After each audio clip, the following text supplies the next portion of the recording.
Mathias Chivot, vous êtes historien d'art, grand spécialiste des nabis. Vous avez été la cheville ouvrière du catalogue raisonné de Vuillard.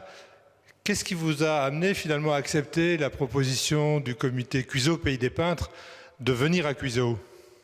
C'était une façon de rendre hommage à Vuillard, bien sûr, puisqu'il est natif du village de Cuiseaux, et puis aussi d'être dans la continuité de la biennale Cuiseaux des Pays des Peintres, qui 2 ans avant avait déjà initié une exposition avec l'autre grande figure de Cuiseaux, qui est Puvis de Chavannes. Et donc la famille, les archives Vuillard et moi avons tous répondu de façon très enthousiaste à l'appel du comité Cuiseaux Pays des Peintres. Pouvez-vous nous préciser pourquoi vous avez choisi ce thème de la belle nature d'Édouard Vuillard? Ouais, c'était une façon d'abord de montrer un Vuillard qu'on connaît moins que le Vuillard qu'on voit d'habitude, c'est-à-dire un Vuillard plus proche, un Vuillard plus intime, sur des supports qui d'habitude sont moins présentés que des grandes toiles. J'ai préféré montrer un Vuillard dans un aspect itinérant de voyageurs et d'observateurs des paysages, alors qu'on connaît surtout le Vuillard des intérieurs et des scènes de famille. Et vous nous avez expliqué que la plupart des tableaux ici présentés n'avaient jamais été exposés au public. Justement à cause souvent des supports trop fragiles pour voyager, les œuvres ont été que très rarement vues, si ce n'est jamais pour la plupart. Si elles ont été exposées, les dernières l'ont été à la fin des années 50. C'est donc presque pour chacune des œuvres une grande redécouverte ou carrément une découverte. Merci beaucoup. Est-ce que vous pouvez nous faire une petite visite guidée de cette exposition? J'ai choisi d'ouvrir le parcours de l'exposition après la période Nabi, avec ce tableau qui est à la jonction, il est en 1899, à la jonction avec la fin de la période Nabi et le début de cette longue période de tout le XXe siècle. C'est un petit tableau assez précieux qui fonctionne encore comme le faisaient les paysages de conception Nabi. C'est un tableau très plein, on voit assez peu de ciel, une toute petite dimension pour montrer une étude pour 2 grands panneaux qui ont été faits pour un grand commanditaire de l'époque qui était le père de Thaddée Nathanson. Les tableaux sont immenses, sont 2 grandes verdures qui sont conservées aux États-Unis. Il était très intéressant ici de montrer que Vuillard est aussi à l'aise sur des tableaux de 2,50 m de haut que sur des toutes petites huiles sur bois comme celle-ci qui nous vient du musée de Saint-Claude et qui fonctionne un peu comme une tapisserie ou des émaux cloisonnés. Ça fait partie des derniers petits tableaux précieux de l'époque Nabi.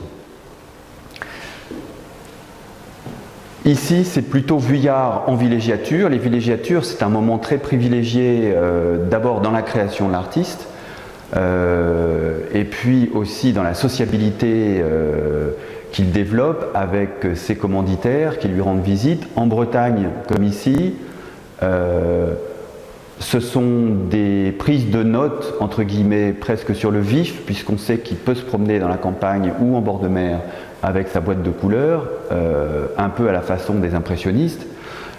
Ici, on voit la villa Les Écluses. C'est une préparation pour un tableau beaucoup plus grand, et comme toujours, comme dans le tableau précédemment cité, il installe tout dans une petite feuille de carnet. Tout est déjà ici et qui sera repris textuellement exactement dans la même disposition dans un grand panneau qui porte le même nom, donc la Villa Les Écluses à Saint-Jacques et qui date de 1909. Ici, une vue de la mer. Vuillard a été très impressionné par la côte bretonne et les reflets changeants de l'eau qui ont fasciné d'autres nabis. On pense notamment à Maurice Denis qui a donné parmi ses plus belles marines. Ici, un tableau qu'on redécouvre presque entièrement, je crois qu'il n'a presque jamais été exposé, toujours en Bretagne, un paysage de Saint-Jacques de 1909. On sait que le séjour en Bretagne pour Vuillard n'a pas été de tout repos. En effet, il est logé chez les SL Et on sait que les rapports de Vuillard avec Lucie Hessel sont assez souvent orageux, et c'est Annette Vaillant qui raconte dans ses mémoires, Annette Vaillant étant une des filles des Natanson, raconte dans ses mémoires, Le Pain Polka, que le séjour à Saint-Jacques a été l'occasion de prises de bec à l'intérieur du village de Saint-Jacques ou au bord de la mer comme ici, qui était assez épique, où elle ne distinguait que la nuque très rouge de Vuillard qui était en train de vociférer contre Lucie Hessel, qui elle-même était une femme assez tempétueuse. Voilà. Ici, toujours dans la série Vuillard Voyage, on est en Normandie, donc c'est entre 1907 et 1905-1907, moi je le daterai plutôt 1907.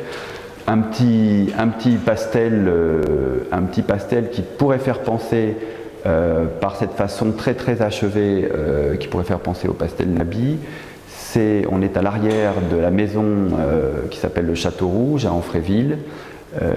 C'est un ciel d'orage avec certainement un soleil sous nuage, une grande luminosité ici. C'est une œuvre de petite dimension qui fait rentrer énormément d'impressions.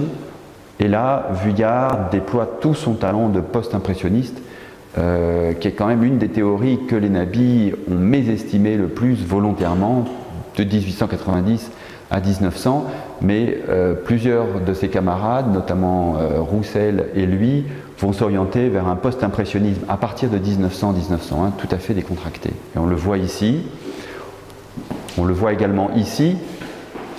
C'est une vue du Suquet fin 1932. C'est un pastel, pareil, assez inédit, qu'on a retrouvé à Paris. Ici, les palmiers à Cannes, toujours en 1932, c'est une des surprises de l'exposition. C'est un pastel très poussé, très achevé. Vuillard ne nous habitue pas à l'exotisme. Il est à Cannes en décembre 1932. Il a dû profiter d'une des rares journées de beau temps, puisqu'on sait par son journal que le séjour a été assez désastreux, et sur la météo et sur le moral.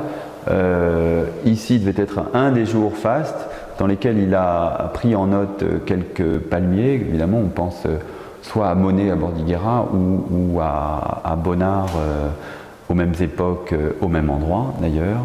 On est évidemment très sensible aux touches de bleu et de jaune très stridents et en même temps très rapidement posés. Voilà, ça c'est vraiment une des redécouvertes de l'exposition assez importante. Le tableau, qui est une huile sur toile ici, inaugure un chapitre entre guillemets de l'exposition que j'appelle la nature allégorique, qui est un pan important dans la production de Vuillard. Ici, c'est une grande commande de l'État qui est passée en 1936 et que Vuillard réalise en 36-37. Le panneau final gardera les mêmes proportions, mais fera 3,50 m par 3,50 m et sera placé au-dessus des portes du théâtre de Chaillot. Le but était de représenter la comédie, c'est-à-dire une allégorie du théâtre shakespearien et molièresque. C'est une étude, une des rares qu'on connaisse, pour représenter l'allégorie de la nature plutôt que d'inventer une nature. Vuillard va imposer, et à l'État et au public bien sûr, le cadre de sa vie privée. Ici c'est le parc du Château des Clés, dans lequel il va vivre aux côtés des Hessel, qui étaient les propriétaires du Château des Clés. On reconnaît bien les deux grands platanes pluricentenaires du parc et les personnages qui font partie de l'entourage des Hessel, dont Lucie Hessel ici. Le détail amusant, mais qui a son importance, un âne qui effectivement est présent dans les prairies du parc des Clés, mais qui ici va symboliser plus tard, dans le panneau final, le bottom de Titania et Bottom. On a toute une ménagerie, des dindons ici, on a des hérons plus haut, il y a toute une frise de fleurs, de feuilles et de fruits qui font penser aussi bien à Bonnard ou aux grandes allégories, aux tapisseries. À ce tableau répond celui-ci, qui est aussi une grande commande passée par la Société des Nations en 1937-1938. La toile finale fait 15 mètres de haut. Là encore, il s'agit d'une allégorie, puisque c'est la paix qui est représentée en haut, la paix protectrice des muses.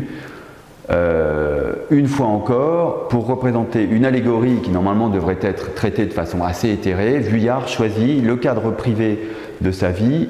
Ici, c'est une allée dans le parc des Clés qu'on connaît très bien.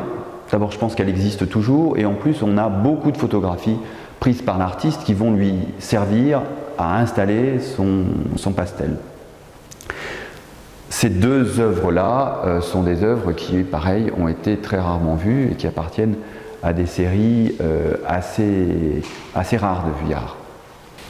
J'ai choisi de mettre dans l'exposition toute une série de pastels qui représentent le travail de Vuillard, qui est un travail presque quotidien, un travail de notation, d'aide-mémoire, qui sont non pas des choses prises rapidement sur le vif, mais qui sont des choses assez pensées, puisque pour aboutir à un pastel comme celui-ci ou comme celui-ci, il va croiser photographie, prise de notes dans son journal, conversations rapportées dans des correspondances, pour aboutir enfin à ça, et crayonne dans ses carnets. Il peut remplir un carnet entier pour réussir à saisir les reflets de l'eau, effectivement. Donc ici, ce sont tous les aspects du parc des Clés qu'on date entre 1932 et 1938, sans plus de distinction, parce que je pense qu'on n'a pas plus de précision et que être plus précis serait oiseux. On décide par codification au départ de dire que toutes ces œuvres sont entre 32 et 38. Il y a donc ce très beau pastel qui s'appelle Aux Clés l'étang le soir. Évidemment, ici, ce qu'on admire, c'est la lumière des sous-bois et le reflet très argenté du ruisseau qui coule au fond du parc des Clés. Les sapins, c'est un pastel qu'on n'a presque jamais vu, qui vient d'une collection particulière et qui reflète bien les déambulations de Vuillard dans le parc, où il installe à chaque fois son chevalet. Il peut y passer la journée pour essayer d'attraper la lumière, comme l'aurait fait Monet pour un sujet donné à différentes heures de la journée. Voilà des choses qu'il peut exécuter assez rapidement. Le parc sous tous ses aspects, ce que je disais tout à l'heure, ici on reconnaît dans le fond les serres du château, là les communs, ici la prairie, dans lesquelles Vuillard prend plaisir à dessiner les ânes et les dindons. Et puis, je tenais à montrer ces deux pastels qui ont très très rarement été sortis, mais qui sont cependant connus parce qu'ils ont été souvent reproduits dans des livres sur Vuillard. Ici la passerelle, là le parasol orange. C'est toujours le parc des Clés. Ce sont des choses rapidement exécutées, mais très très abouties quant aux idées. On a longtemps pensé que ça pouvait être des esquisses préparatoires pour des panneaux, parce que les intentions sont très fortes. Or, ce sont seulement des grandes pages sur lesquelles Vuillard voulait absolument noter les observations qu'il avait faites sur les jours précédents ou sur les semaines précédentes. Sur ce panneau-là, on arrive à ce qui est considéré comme les dernières œuvres de Vuillard et qui ont plutôt un aspect crépusculaire, un peu dépouillé, qui correspondent aux sentiments qu'il nourrit à la fin de sa vie, assez désabusés. Lui parle de déroute dans son journal, donc ce sont quand même des termes assez forts. Là, l'ornière, qui vient d'une collection particulière. Ici, c'est toujours le parc des Clés, ici aussi, le jardin hivernal. Et puis, ici, des notations, je pense de la fin, donc vers 38, certainement.